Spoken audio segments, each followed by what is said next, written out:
Volcanic Bird Enemy and the Voice Concern, the board game. This is a board game created by the musician Travis Miller, better known as Lil Ugly Mane, and he created it as a companion piece to his 2021 album of the same name.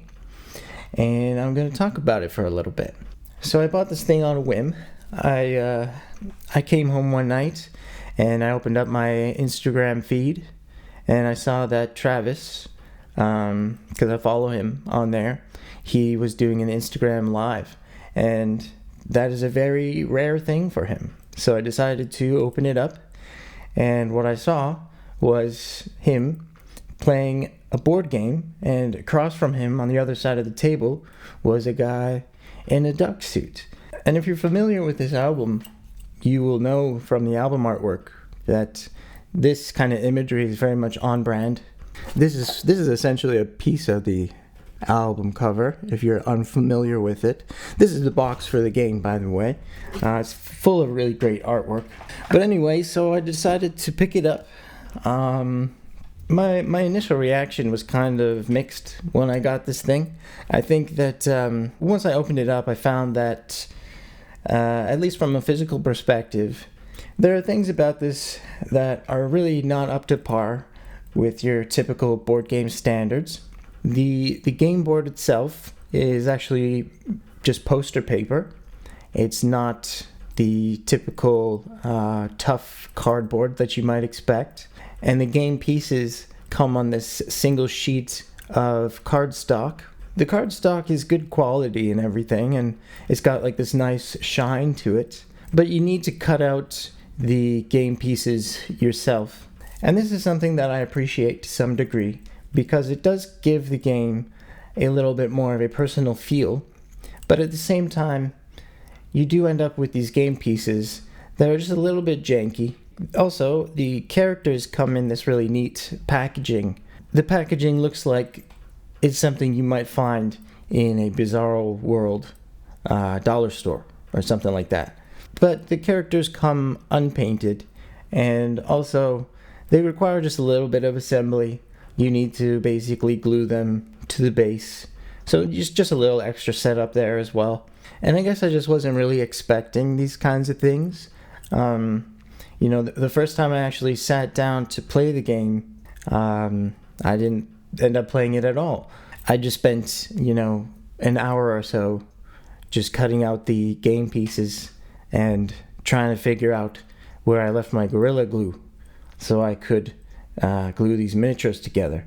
I personally decided not to paint the miniatures, but that's certainly an option for you if you're into that sort of thing. Anyway, though, this whole setup experience kind of gave me the impression that this is essentially more of a prototype of a board game, or kind of like more of a DIY sort of board game. And I'd say that I like that about it. Even though it was tedious to get everything together, I think what that experience did for me is that it kind of got me to drop all of my expectations, and so I just became open to the whole thing. Before I continue, I'm going to talk a little bit just about the rule book, because it's very entertaining. It's called the Universal Wargaming Rules Supplement. I'll show you the front. You can see like some of the artwork. In the back you kind of have, this is Dennis. He's holding like a kitchen knife. This, just as an example, I'm going to share with you an excerpt from this thing. This is the duck cube phase, which there's some elements of this game that actually don't really have much of a purpose. And this is one of those, and it's one of the more entertaining ones. So what it says here, it says, pick up the duck cube and roll, which I'm going to show you the duck cube right now. It's just blank on all sides. Contort your body in a manner that seems uncomfortable, like you have a weird itch. Admit to the other player that you have been embarrassed in the past, and you still not have come to terms with it. This concludes Dennis's turn. So now I'm going to talk about the game itself. You need 2 people to play, and the game revolves around 2 different characters. You've got Dennis, who is this amnesiac duck, and his goal is essentially to remember who he is. He has to uncover his lost memories by unlocking these memory portals that are scattered across the game board. And then you have Officer hold on. And then you've got Officer Beatrice Euphonium Snell.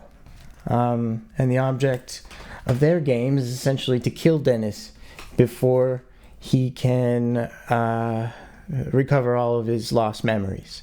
I played this game 4 times in total. I played it twice just by myself, where I was playing both sides, and I also played it twice with my friend Shuli. And I'll just say, I think that this is a really fun game. There's a pretty steep learning curve to it. I constantly had to be referring back to the rulebook, because this game doesn't really play like any other. It's not very intuitive in that way, and there's a lot of really specific rules that you would just have to memorize, I guess. But I thought that having to go back to the rulebook all the time was actually a really fun experience for me, because it is such an entertaining little book. In fact, I really think that if I had to choose something, I would say that this rulebook is the highlight of this game for me. So to wrap this up, I think I'll just say that, even though certain elements of this game gave me pause at first, it ended up being full of surprises. Something that I really like about it is that this might be the only board game that I know of that, would get a mature rating. Most board games that I know of are kind of more family friendly, and, they're more like lighthearted fantasy, if you know what I mean. Whereas this one, the game world is actually quite surreal and hostile. There's gunfights, there's knife fights, there's a guillotine, there's poisonings. The whole thing kind of gives you this impression of like brutal street violence. And as I said, it wasn't what I expected, but once I let go of my expectations and became open to it, that really gave me access to appreciate the whole thing. And I think that's pretty much what I would say even about Travis's whole music career. I mean, you could say this about any engaging with art at all, or really anything in life. But I think that Travis is just a really good example of this phenomenon. You kind of just have to make the choice to be open to it, whether it's Lil Ugly Mane's music or this board game. If you are open to it, that kind of will help you to appreciate all of its unique qualities. I guess that's it for this one. This was a really cool experience for me. I'm glad I picked it up. Check out Lil Ugly Mane. Check out Volcanic Bird Enemy, the album, as well as the game if you're so inclined. I think Lil Ugly Mane is one of the best artists if you like merchandise, if you like collecting that kind of stuff. This isn't the only example of his incredible catalog.